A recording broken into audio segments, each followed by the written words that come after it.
Pattaya's August sandbox opening is in jeopardy, as 86% still not vaccinated. Jetsada Homklin reports for Pattaya Mail. If Pattaya hopes to open as a sandbox destination in August, officials must step up vaccination efforts, as more than 86% of Pattaya's population, including expats, remains unvaccinated. PBTA President Bunanan Pattanasin said only about 60,000 people out of 450,000, the official number needed to achieve herd immunity in Pattaya, have received their first or second jabs. Most have been given a vaccine that has proven only 50% effective. It is still unknown whether the vaccine would be at all effective against the Delta variant currently thriving in Thailand. Meanwhile, Public Health Ministry officials said the vaccines have arrived and expect the delivery will be on time, in September. Pattaya's plans for sealed route tourism will be presented to the CCSA when finished. Officials are waiting for the central government to guide them how to proceed. With hotels and local businesses closing down at an alarming rate, the government has launched a public relations campaign to convince people it is safe to get vaccinated. So far, with not enough vaccines to go around, the effort is moot. Meanwhile, too many expats remain confused as to how, when, and where they can get vaccinated. Those who apply online receive a "don't call us, we'll call you" response.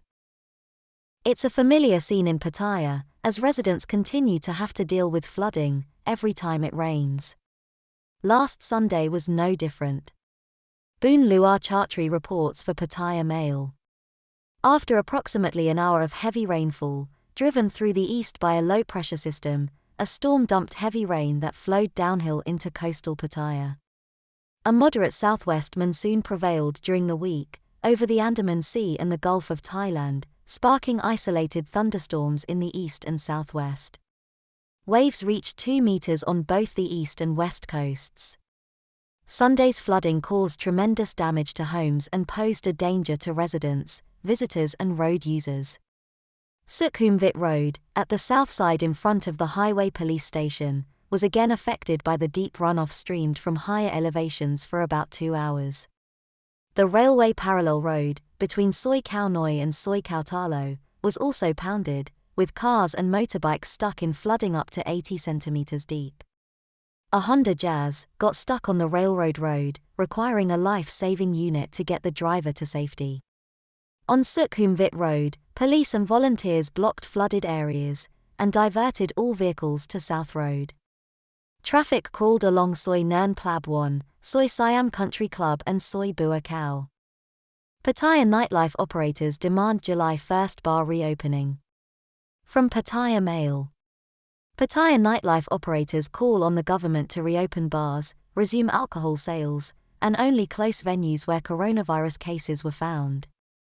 Prin Panitpakdi, deputy leader of the Democrat Party and director of the Night Entertainment Venue Operators Confederation, on June 18 submitted a letter to House of Representatives President Chon Leek Pai, outlining the industry demands.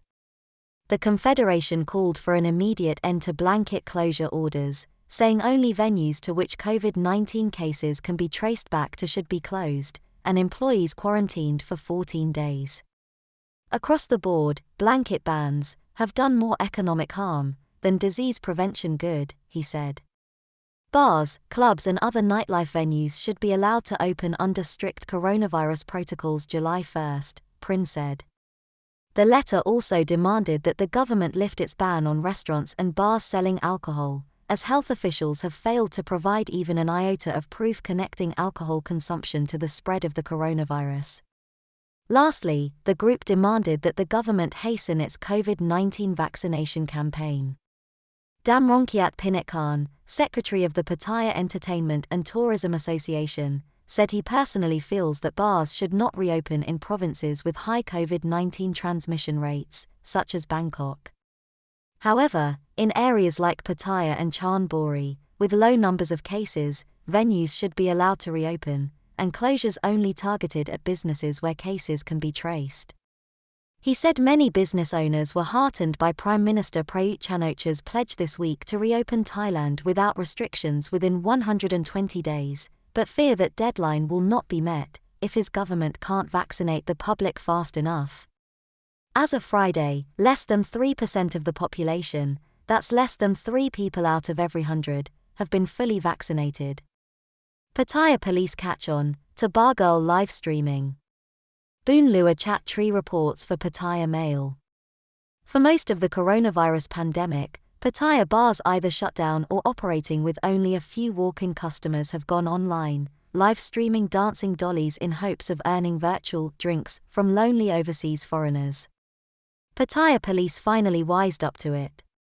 On June 23, officers raided a closed gentlemen's club on Pattaya Soi 15 where 29 Thai women and a foreign man were live streaming to YouTube.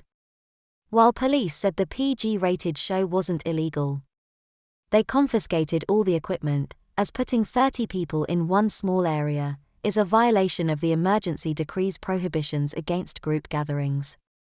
It didn't take crack detectives to find the offenders. The gaggle of go-go girls was clearly visible on YouTube.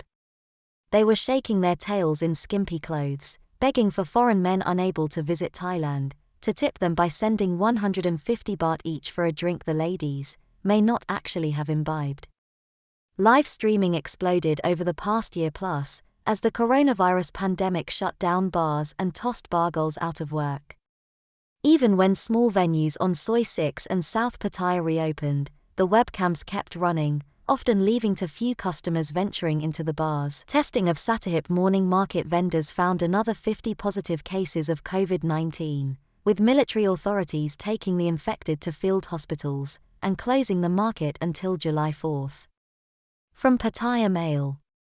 Chan Bori reported 111 cases linked to the market on June 23, after a cluster was discovered there 2 days earlier. As usual, authorities kept the market open, so migrant workers and Thai sellers could be tested for the disease. Chan Bori public health officials said earlier this week that they do not immediately close markets or businesses where clusters are found, as workers would disappear and even leave the province, spreading the disease nationwide. They are closed after a couple rounds of testing. About 500 market workers turned up at Sattahip Temple June 23 for testing at a mobile lab. Of those, 10% were found to be infected with COVID-19. Chan Bori reported another 183 cases on Friday, which included the 50 testing positive the day before. Taking what possessions they brought with them, the infected were cordoned off into a secure area to wait for ambulances to Sattahip Kilometre 10 Hospital, and for the asymptomatic, military transports to a Navy field hospital, for 14 days of quarantine. All the people were sprayed with disinfectant by soldiers in full personal protective equipment, before being loaded into trucks.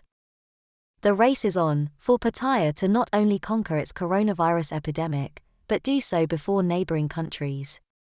Jetsada Homklin reports for Pattaya Mail. Pattaya on Sunday reported another 155 COVID-19 cases, 25 of which were found in Banglamung district, which includes Pattaya.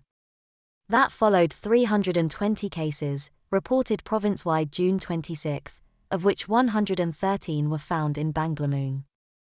Chon Bori Governor Pakrathorn Tianchai said, the Pattaya area cases stemmed from construction worker camps, operated by Royanchan Construction Company, and Pawn Cherion Construction Company. Together they accounted for 85 of the 113 cases.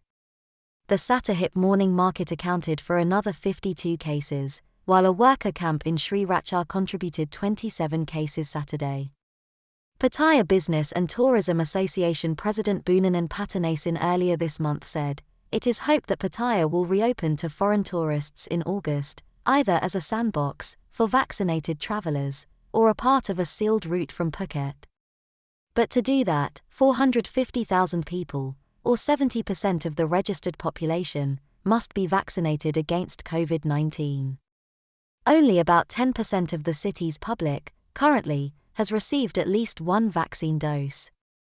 Pakrathorn said previously that the province must wait for the central government to allocate enough of its scarce quantity of vaccine doses. The overwhelming majority are being dispensed in metropolitan Bangkok, which currently accounts for about 2,000 of Thailand's 4,000 daily cases. But even if Pattaya can overcome the long odds and open this fall, it faces new competition from Vietnam and other countries that have spent the past 18 months upgrading their infrastructure, often with foreign financial support, to draw tourists once the coronavirus pandemic ends. Vietnam, while currently closed to tourists, has been building domestic rail and transit networks at breakneck speed. The country is cheaper than Thailand, with a similar climate, and presents a direct threat to Thai tourism. Whoever reopens fully without restrictions first stands to win the race for the return of foreign tourists. 120 days until reopening may be death sentence for Pattaya businesses. Jetsada Honk Lin reports for Pattaya Mail. Thailand may be aiming to reopen to foreign tourists without coronavirus restrictions by October, but that 120 days may be a death sentence for many Pattaya businesses. Chairat Ratanapat, left, president of the Pattaya Wellness and Spa Club, said 120 days, the deadline set by Prime Minister Prayut Chan-o-cha to reopen the country, may be too late for massage parlors, health spas, bars and other businesses dependent on foreign tourism. More than 80% of the city's service businesses have closed, many permanently, he said. Waiting another 4 months may not be possible. Suti Da, a masseuse doing foot massages in Pattaya, said she returned to Pattaya because, even though living costs are less in Isan, there are no jobs. She doesn't earn a lot in Pattaya, 400 to 500 baht a day at best, but it's better than nothing, she said. Meanwhile, it's good that restaurants can now stay open until 11 p.m., but with no customers, it doesn't much matter.